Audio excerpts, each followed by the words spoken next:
বন্ধুরা, আমার চ্যানেলে আপনাদের সবাইকে স্বাগত। আজ আমি আপনাদের কাছে একটি সুন্দর রেসিপি নিয়ে চলে এসেছি। রেসিপিটি হলো বিউলির ডালের সরু চাকালি। এই ভিডিওটি স্কিপ না করে শেষ অবধি দেখতে থাকুন। বিউলির ডালের সরু চাকালি তৈরি করার জন্য আমি 150 গ্রাম বিউলির ডাল জলের মধ্যে ভিজিয়ে রেখেছি। 5 ঘন্টা ভেজানো আছে। এরপর আমি এগুলোকে তুলে মিক্সার গ্রাইন্ডারে পেস্ট করে নেব। আপনারা বেটেও করতে পারেন। বিউলির ডালটা পেস্ট করা হয়ে গেছে। এই দেখুন, এর মধ্যে আমি 250 গ্রাম চালের গুঁড়ি দিয়ে দিচ্ছি। চাল গুঁড়ি দিয়ে দিলাম। দিয়ে আমি পরিমাণ মতো লবণ দিচ্ছি। দিয়ে আমি ভালো করে একটা জল দিয়ে একটা ব্যাটার তৈরি করে নেব।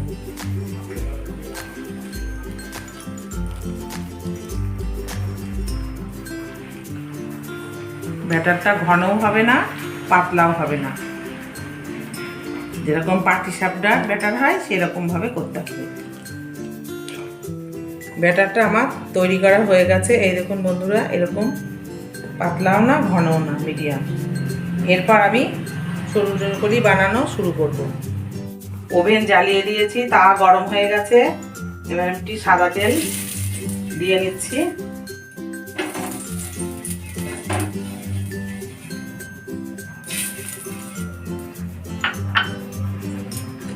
দিয়ে আমি ব্যাটারটা 1 চামচ মধ্যে দিয়ে দিচ্ছি।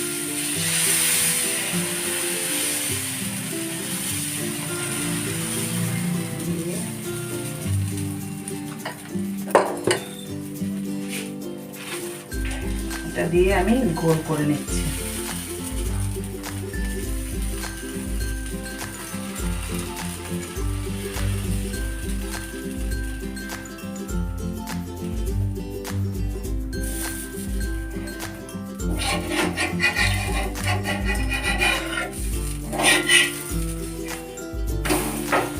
এবার আমি উল্টিয়ে দিলাম।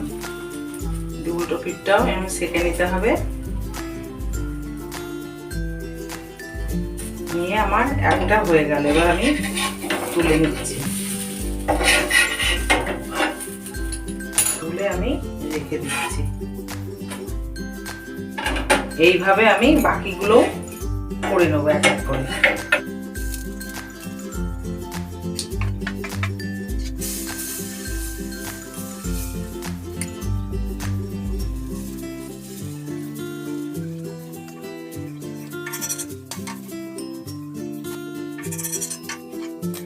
আমার সরু চাকালি রেডি হয়ে গেছে। দেখুন, খুব নরম সফট, খেতে কিন্তু দুর্দান্ত লাগে। আপনাদের যদি এই রেসিপিটি ভালো লাগে তাহলে একটি লাইক, কমেন্ট ও শেয়ার করবেন। এবং এই চ্যানেলটিতে যদি আপনারা নতুন হয়ে থাকেন তাহলে সাবস্ক্রাইব করে বেল আইকনটি প্রেস করে আমার পাশে থাকবেন।